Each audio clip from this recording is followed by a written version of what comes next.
जिउतिया के पर्व में चिल्हो सियारिन के बहुत महात्म हो।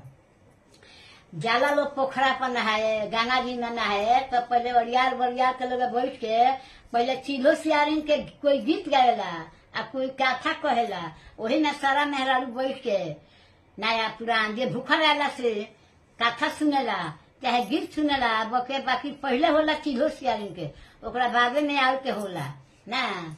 तो वही चिल्हो सियारिन पर से एगो हम गीत गा देतानी। अच्छा लगी तो कमेंट करिए लोगन, लाइक करिए लोगन।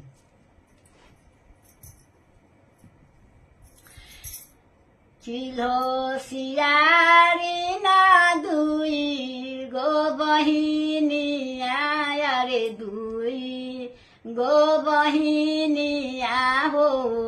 बेटा खाती करेली जिउतियान हो राम, बेटा खाती करेली जिउतियान हो राम। चिल्हो सियारिन रहली दुई गो बहिनिया रे, दुई गो बहिनिया हो। बेटा खाती करेली जिउतियान हो राम, बेटा खाती करेली जिउतियान हो राम।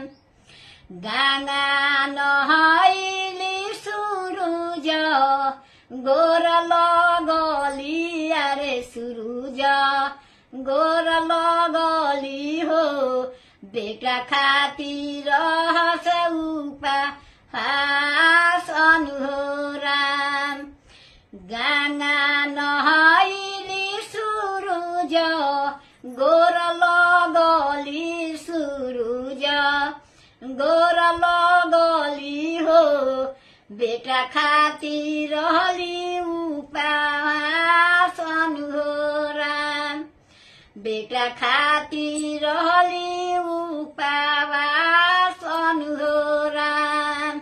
गा देतानी, लाइक करिए लोगन, मैसेज भेजिए लोगन।